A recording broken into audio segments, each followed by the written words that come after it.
Buenos días. Les damos la bienvenida al cuarto evento en vivo del MOOC de Agroecología organizado entre el INTA de Argentina y el SUPAGRO de Montpellier. Como hemos comentado en el vivo anterior, correspondiente a las producciones hortícolas que tuvimos hace un rato, en esta secuencia se va cumpliendo una de las demandas que ustedes hicieron con mucha fuerza, que era de ver experiencias concretas de implementación de la agroecología. En este momento estamos trabajando en simultáneo con 4 subsecuencias que ustedes pueden elegir 2 de ellas, cualquiera de ellas, para cumplir los requisitos de aprobación del curso. Pueden hacer todas, evidentemente, si ustedes quieren. Les recuerdo, los que se han perdido el vivo de horticultura, que tuvimos hace un rato, que no han podido verlo, saben que todos los vivos quedan cargados en la plataforma del MOOC y los pueden ver en cualquier momento.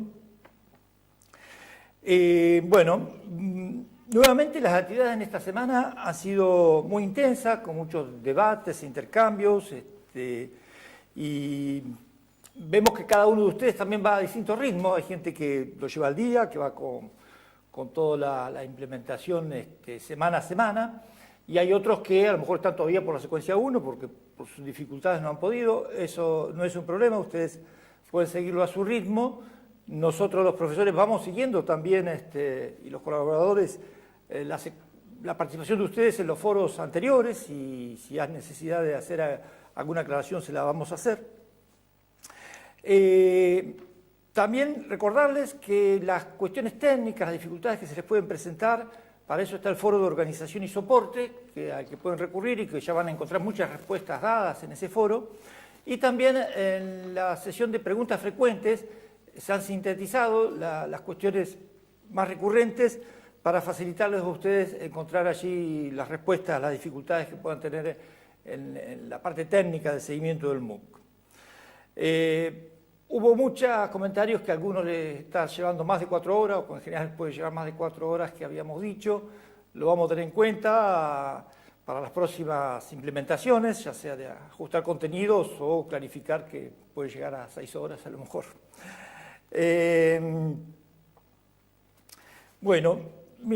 Recordar también que la mini entrevista, ustedes la están trabajando, pero realmente la carga de la mini entrevista terminada o el autorrelato se va a hacer entre el 11 y el 15 de marzo, y para eso se va a montar una plataforma especial que todavía no está, así que ya se le vamos a informar. Mientras tanto la van ajustando, preparando y intercambiando entre ustedes como lo están haciendo. Esta semana ha comenzado una actividad a realizar entre pares, evaluaciones cruzadas. Hay mucha gente que ya lo ha hecho y que ya ha completado esa instancia. Es una instancia, entendemos, muy interesante para aportarse mutuamente, evaluar y comentar el aporte de cada uno. Como todas las semanas, a lo largo de este evento en vivo, podrán intercambiar en el chat de YouTube. También estaremos dialogando en Twitter desde @INTAPROCADIS o con el hashtag numeral MOOCAgroe. Bueno, ahora vamos a ir a las preguntas. Y hoy nos acompañan como especialistas José Volante, que es licenciado en Recursos Naturales, es investigador del INTA y es coordinador nacional del Programa Nacional de Recursos Naturales y Gestión Ambiental. ¿Qué tal, José? Gracias, Roberto, por la invitación. Muy bien. Y tenemos también como especialista, que no lo tenemos en vivo, pero nos va a acompañar a distancia, a Pablo Peri, que es ingeniero forestal, doctor en agroforestería, residido en Nueva Zelanda y vicepresidente de la Red Global de Sistemas Silvopastoriles. Como todas las semanas, un equipo de colaboradores nos ayudó a recoger las principales inquietudes que aparecieron en los foros. Muchas de ellas, como pasó en las otras secuencias, son respondidas entre ustedes con aportes de mucho interés. Y de todas maneras, también contarles que los que no alcancemos a responder en esta secuencia, o si aparecen preguntas posteriores a esta secuencia, los especialistas van a seguir mirando sus inquietudes y podrán seguir interactuando con ustedes. Bueno, vamos a las preguntas. José, vamos a empezar con vos. ¿Cómo no? Hay preguntas referidas a si siempre los sistemas agroforestales son agroecológicos. Bueno, no necesariamente. Okay. No siempre, no siempre. Nosotros en nuestro país tenemos muchos ejemplos de sistemas agroforestales que no son agroecológicos.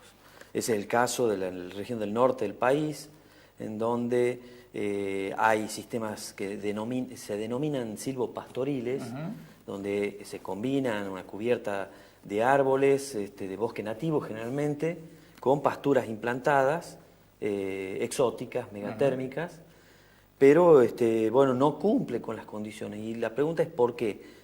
Bueno, porque faltarían elementos de sustentabilidad, faltarían elementos de preservación y aumento de servicios ecosistémicos, de preservación de biodiversidad y aumento de biodiversidad. Esos elementos generalmente están invisibilizados por el productor, invisibilizados en el sistema, y eso es una condición suficiente como para decir que este sistema no es agroecológico. ¿Y qué consideraciones entonces para organizar un sistema agroforestal que sea agroecológico? Claro. Bueno, obviamente que el sistema productivo, agrícola productivo, tiene que estar internamente relacionado con el sistema ecológico, y para poder, hay que visibilizar eso. El productor tiene que estar imbuido en eso, el técnico que colabora en ese proceso también tiene que estar, y hay que ser explícito un sistema de indicadores. Entonces, en el momento de que vamos a iniciar una actividad de este tipo, o que queremos transformar una actividad ya iniciada, tradicional, que no es agroecológica, tenemos que comenzar a medir indicadores de producción e indicadores del funcionamiento del sistema ecológico. Y esos indicadores tienen que ser indicadores de sustentabilidad, tienen que ser indicadores de biodiversidad, indicadores del nivel de provisión de servicio ecosistémico. Claro. Y acá una consideración, digamos, entramos en un nivel de complejidad muy alta, entramos en un nivel de conocimiento hasta general, global, bajo, y entonces acá hay que hacer un par de consideraciones, y un aporte que se me ocurre mencionar es que estos indicadores lo de sustentabilidad está más desarrollado, el tema de indicadores de sustentabilidad está más desarrollado, pero los indicadores del nivel de provisión de servicio ecosistémico, generalmente es escasa la bibliografía para poder evaluar. Entonces, la recomendación sobre las experiencias que nosotros hemos realizado en el INTA nos indican que es recomendable hacer foco sobre las funciones que controlan el nivel de provisión de servicios ecosistémicos. Y bueno, ¿cuáles son? Hay 3 aspectos que hay que tener en cuenta fundamentalmente, que son el ciclo del agua, el ciclo de la fotosíntesis. Cuando hablo de ciclo me refiero al ciclo anual e interanual, lo mismo con el agua, ciclo anual e interanual, y la dinámica y la biodiversidad. Entonces hay que hacer foco con indicadores en esos 3 aspectos, que con esos 3 aspectos, mirando estructura, composición y el funcionamiento de estos indicadores, podemos llegar a tener un sistema de variables que nos indiquen. Indicador significa señalar, nos valúen, nos dan una señal en qué situación nos encontramos. Y siempre teniendo en cuenta que plantear agroforestería implica a largo plazo también, o sea, es diferente a otro tipo de producciones, ¿no? Bueno, acabas de mencionar una de las características, la característica quizá la más relevante de estos sistemas, que es la temporalidad. Claro.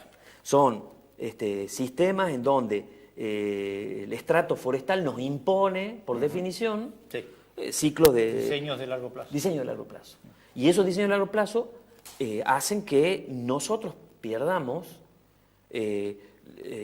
cuestiones de observación empírica que nos permita dar señales de si vamos bien o mal. Entonces, cuando comenzamos a trabajar en esto, lo que hay que hacer es lo que se llama la línea de base. Seleccionar indicadores y enfocarnos en evaluar esos indicadores denominando línea de base. Claro, si cómo evoluciona el sistema. Exactamente. Esa es la línea de partida, la línea de base. Si podemos tomar esos indicadores en algunos vecinos también, para conocer y poder luego comparar nuestro emprendimiento con emprendimientos vecinos, para descontar influencia climática, por ejemplo, eso sería lo deseable.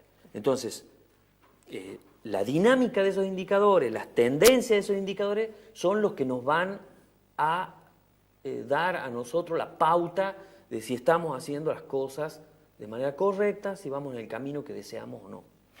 Relacionado con esto de cómo diseñar un sistema agroecológico, hay unas preguntas específicas sobre las plantas exóticas. Si es riesgoso introducir plantas exóticas, si tenemos que tener algún tipo de recaudo para integrarlas en nuestro sistema. ¿Cómo lo ves eso? Sí, en el tema de agroforestal, con especies forestales exóticas, bueno, por la dinámica propia de la masa forestal, las especies tienen una impronta, digamos, de largo plazo, hemos dicho. Entonces las observaciones sobre los riesgos que uno puede correr con la introducción de exótica se van a observar también, con una dinámica a largo plazo. Hay que conocer muy bien la ecología de las especies, cómo se diseminan, cuáles son los vectores que llevan, que trasladan la semilla, si hay un sistema de propagación vegetativa. Claro, en la medida ¿qué capacidad de convertirse en una planta invasora? Claro, si la podés mantener controlada. Claro, bueno, y además hay que conocer, bueno, básicamente esto escapa a la agroecología, pero la normativa local, decir, va a ver qué se puede, qué no se puede, como es lo primero que uno tiene que conocer. Y luego también hay que tener consideraciones que en nuestros países muchas veces hay especies ya exóticas, en algunas zonas, pero en otras no, introducidas. Y entonces, bueno, ese movimiento de estas especies dentro de nuestros territorios, quizá normativamente no sean observados, pero nosotros como profesionales tenemos que mirar el comportamiento cuando uno introduce en zonas que no...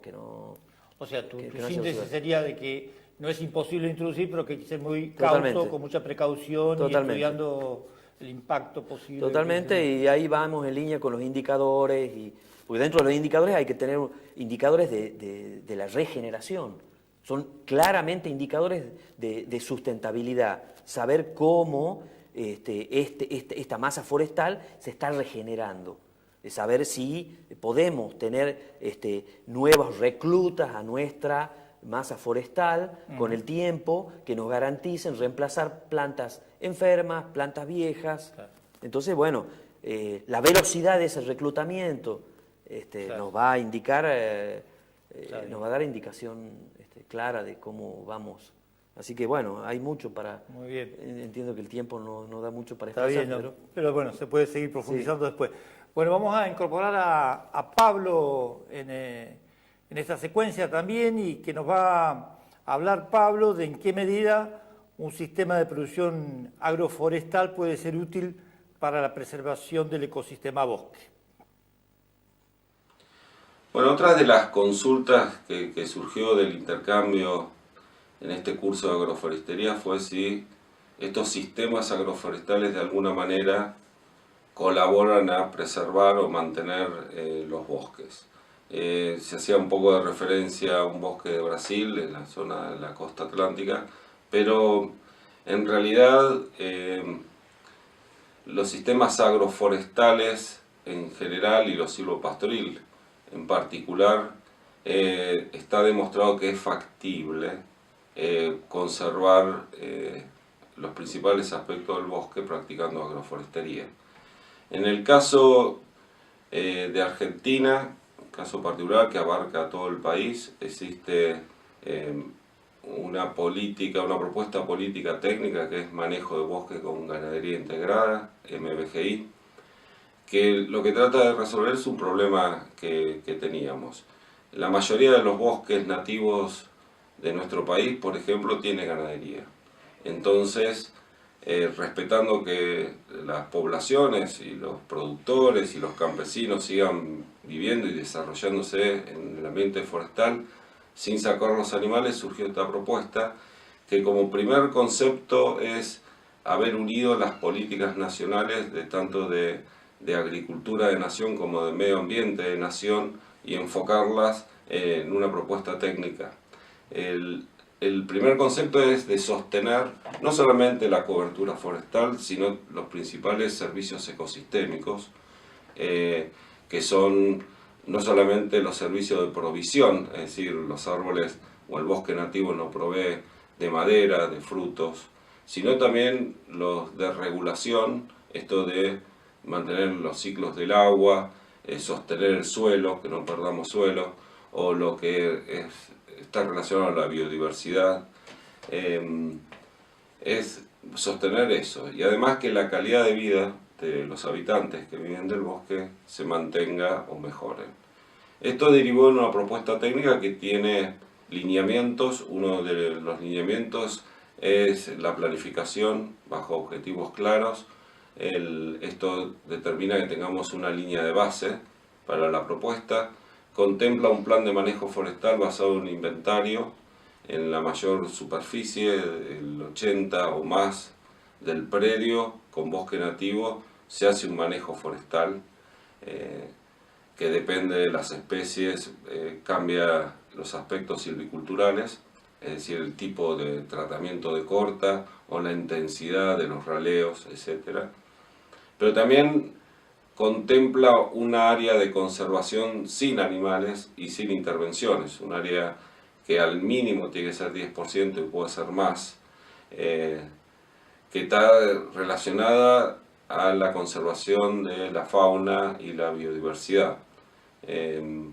Esto requiere también de un diseño, no es lo mismo que en un campo ese 10 o más por ciento esté en un rincón de la finca o el predio, que tenga un diseño de corredores para unirnos con los vecinos. Entonces, ese porcentaje de conservación sin animales y sin corta de ningún tipo implica una inversión para que esté aislado de la actividad productiva, pero también requiere un diseño, porque la misma cantidad de superficie sin tocar es más o menos eficiente según cómo la diseñemos. Ahora, también el MBGI contempla para descansar el monte, el que tiene sistema silvopastoril o el que está con ganadería, un área de reserva forrajera. En todos los ecosistemas existen problemas de baches forrajeros y se contempla como un máximo, un 10% del predio que se puede desmontar para generar una oferta forrajera y permitir un descanso en el bosque del pastoreo. También está el manejo del agua, del fuego, un plan de ganadería donde se sea muy explícito cuál es el sistema de manejo, el tipo de animal, carga, etc.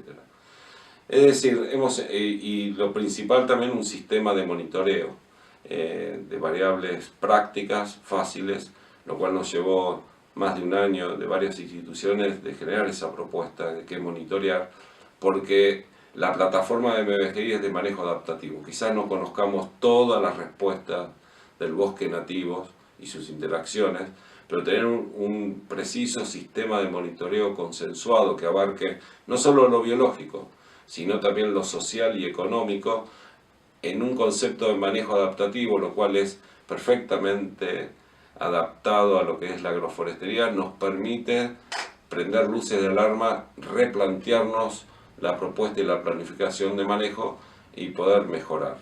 Es decir, si uno recorre los casos de agroforestería en todo el mundo y en América Latina en particular, vamos a tener muchísimas experiencias donde lo agroforestal da más oportunidad de mantener los principales servicios ecosistémicos del bosque nativo. Bueno, queremos comentarles que nos están siguiendo, como en casi toda la secuencia, de distintos países. Tenemos participantes de Arabia Saudita, de España, de Colombia, de Uruguay, de Paraguay, de Brasil, de México, de Chile y obviamente de varias provincias argentinas, casi todas las provincias argentinas. A Pablo también le vamos a pedir que nos clarifique sobre otras cuestiones que ustedes plantearon, que es el tema de en qué medida la agroforestería contribuye a la mitigación al cambio climático y a la adaptación al cambio climático. Para eso vamos a recurrir a los comentarios de Pablo Peri. Bueno, una de las consultas que surgió de la participación de la gente es si la agroforestería de alguna manera colabora para mitigar el cambio climático y si mejora la capacidad de adaptarse al cambio. La respuesta es que hay experiencias que sí. En el caso de lo que es la mitigación, definitivamente los sistemas agroforestales, por tener el componente forestal, fijan más carbono que cultivos o pastizales puros.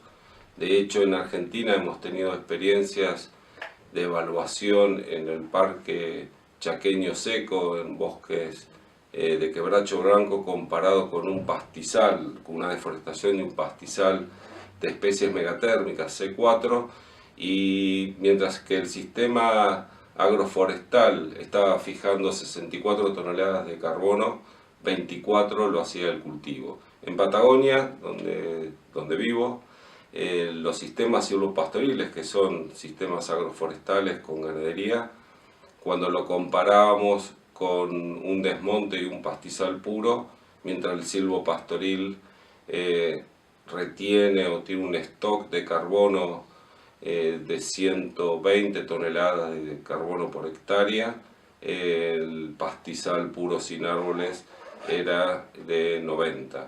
Es decir, y si uno recorre la literatura, vamos a encontrar que por el tal componente de árboles realmente colabora a mitigar porque fija más dióxido de carbono, y estas evaluaciones tienen en cuenta también el sistema radicular, lo cual lo considero central a la hora de hablar de estos aspectos. La otra pregunta es cómo nos adaptamos, si tenemos más posibilidad de adaptarnos, y lo cierto es que los sistemas agroforestales hacen un mejor uso o una complementariedad de uso de los recursos como es el agua en el suelo, y también genera un gradiente de temperatura, no tanto del aire, sino la temperatura de los canopeos. Es decir, el cambio climático va a tener fuerte incidencia en las precipitaciones. En algunas zonas puede llover más, en otras pueden tener periodos de sequía más prolongados, y también hay una tendencia de aumento de la temperatura. Entonces, si yo tengo un sistema que, viéndolo en el perfil vertical, los árboles exploran con las raíces y utilizan el agua a profundidades más profundas, y en los cultivos o los pastizales en la superficial, ya esta complementariedad hace que tengamos más chances que la unidad, esa hectárea, esa unidad productiva del sistema agroforestal esté más, con mayor resiliencia o con mayor resistencia a los cambios climáticos. Lo mismo con las temperaturas. Nosotros hemos medido en situaciones de 30 grados de temperatura ambiente, pero la temperatura del canopeo de los cultivos puede bajar hasta 8 grados. Es decir, si bien la del aire es similar, lo que sienten las plantas es menor.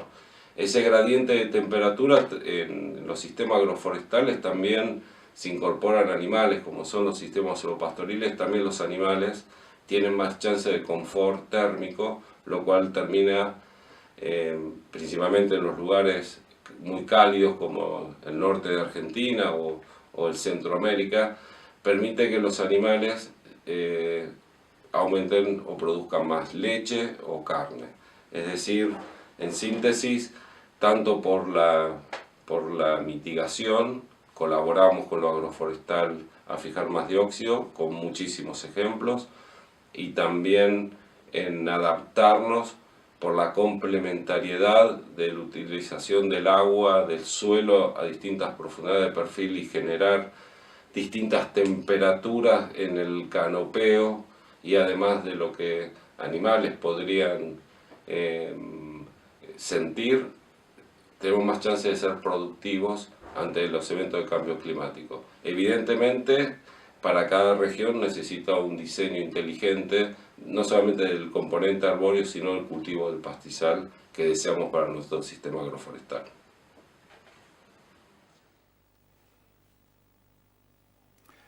Volvemos con José Volante. Uno de los principios de la agroecología, lo hemos visto en la secuencia 1, es la articulación entre saberes científicos y saberes locales, saberes tradicionales. En toda la secuencia vemos que esto viene siendo muy real y la importancia que tiene la combinación de ambos conocimientos. En el caso de agroforestería, ¿cuál es la importancia de los saberes locales y los saberes tradicionales? Bueno, en el caso nuestro, en el caso de Argentina, es fundamental. Estamos iniciando un proceso de aprendizaje junto con los productores para transformar estos sistemas que mencionábamos, estos sistemas agroforestales o silvopastoriles, que en realidad son sistemas pastoriles con árboles, transformarlos en sistemas en concepto agroecológico, que son, Pablo los ha mencionado, son sistemas que denominamos manejo de bosque con ganadería integrada. Estos sistemas son sistemas que tienen una base científica sólida, tienen una base de experimentación sólida, pero estamos en etapa de transferencia en la cual, en sistemas reales, y entonces estamos trabajando juntamente con los productores en estos sistemas.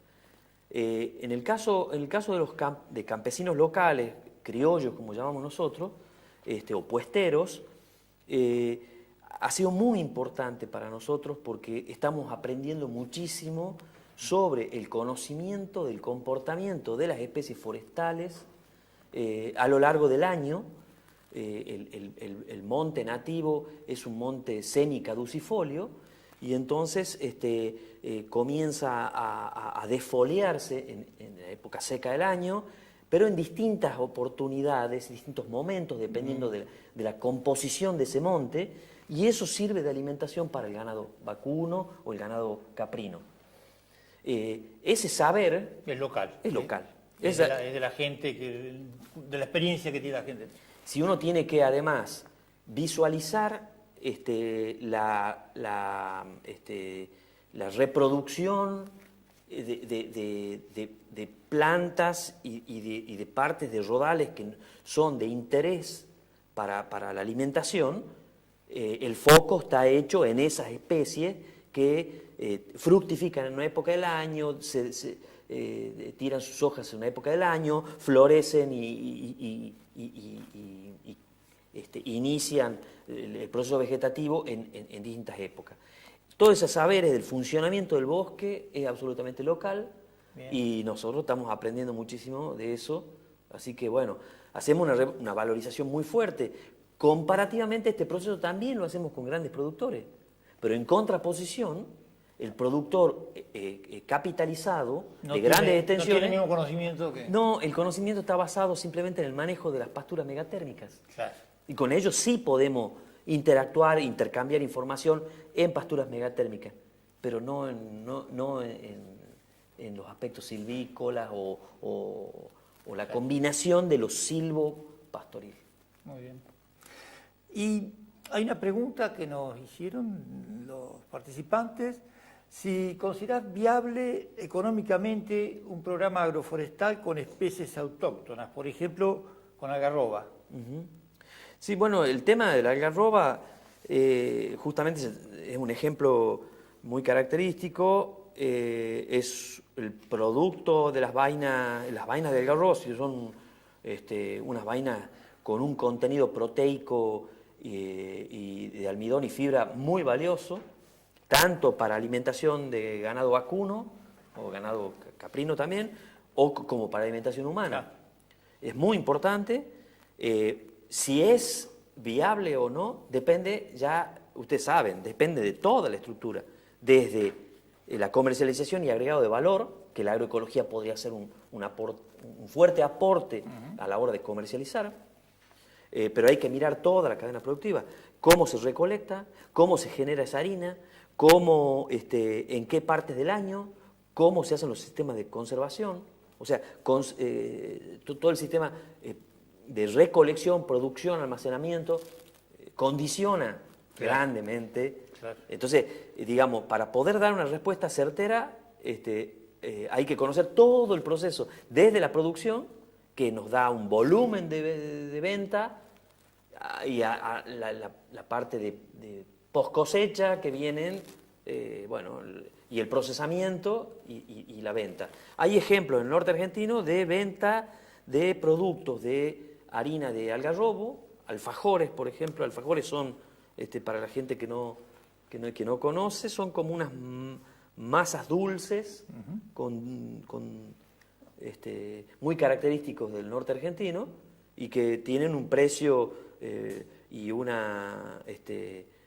es una fuente de movimiento de dinero y de ingresos muy importante. Así que, bueno, ¿por qué no? Evidentemente hay un potencial que es posiblemente lo hay un potencial fuerte en esta. A lo mejor requiere también más dedicación desde la investigación. Seguramente deberíamos destinarle desde nuestras instituciones tiempo a este tipo de especies nativas con fuerte potencial de comercialización y de instancias locales en pequeñas escalas.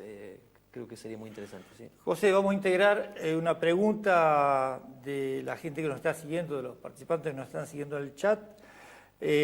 Hubo varias similares, pero sería, en función de lo que vos hiciste referencia, ¿cuáles son los índices de biodiversidad o índices de sustentabilidad? Bueno, sí, índice de biodiversidad y de sustentabilidad. Yo creo que hay que en este proceso, hay que enfocarse en índice de sustentabilidad. Adentro de ese índice de sustentabilidad, tener el componente, bueno, bajo el punto de vista del clásico de la sustentabilidad, mirar los aspectos biofísicos y de funcionamiento, ver los aspectos económicos y la composición social y toda la estructura social. Pero hay otras aproximaciones. Hay otras aproximaciones de sustentabilidad bastante modernas, nuevas, muy interesantes para trabajar en esto. Y hay algo que voy a mencionar, es que nosotros para trabajar en estos sistemas tenemos que prestar atención a largo plazo y a una extensión que exceda el predio.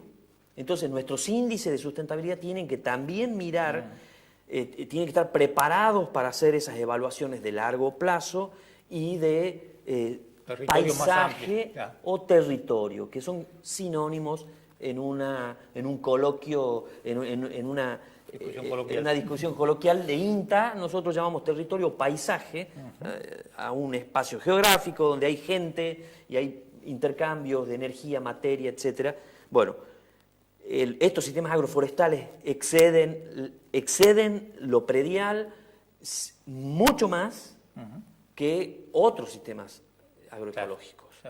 La impronta ¿por qué? Porque muchos sistemas forestales tienen control sobre la dinámica hidrológica vertical, evapotranspiración o agua en el suelo, ascenso de napas freáticas, control de napas freáticas. Son responsables los bosques y las masas forestales de los corredores de biodiversidad. Entonces, es difícil ahora contestar esa pregunta. Voy a acercar bibliografía para poder construir índices de sustentabilidad, porque son índices ad hoc. ¿Qué quiere decir? Son índices o indicadores que tienen que ser construidos para ese sitio, para esa circunstancia, para ese territorio y para esas personas, para esa gente, para ese grupo social. Entonces incluir la bibliografía en el foro. Sí, en el foro voy a incluir, y bueno, y después podemos interactuar algo. Trabajo con colegas que son especialistas en el tema, así que... Buenísimo. Vamos a compartir alguna opinión de ustedes del vivo. Acá me acerca una opinión de que es muy interesante las comparaciones de secuestro de carbono entre pastizales y sistemas agroforestales. Entiendo que es por la explicación que ha dado Pablo. Que dio Pablo, claro que sí. No, bueno, creo que no hay más nada que agregar con esto. Creo que el valor, yo he mencionado, sí, que hay, hemos dicho, dos funciones ecosistémicas clave son la dinámica de la fotosíntesis, dinámica de captura de carbono y dinámica del agua. Entonces, este tema es central, lo que mencionó Pablo es central. Perfecto. Bueno, estamos llegando al cierre, les agradecemos a Pablo y a José por la colaboración. Les recordamos que la secuencia 3 está desarrollándose simultáneo en 4 subsecuencias que ya están todas disponibles. El próximo viernes a las 2 vimos ya la de horticultura y la agroforestal en el día de hoy. Y el próximo viernes tenemos sistemas ganaderos a las 12 horas y a las 14 horas corresponde a sistema mixto en gran escala. Los esperamos.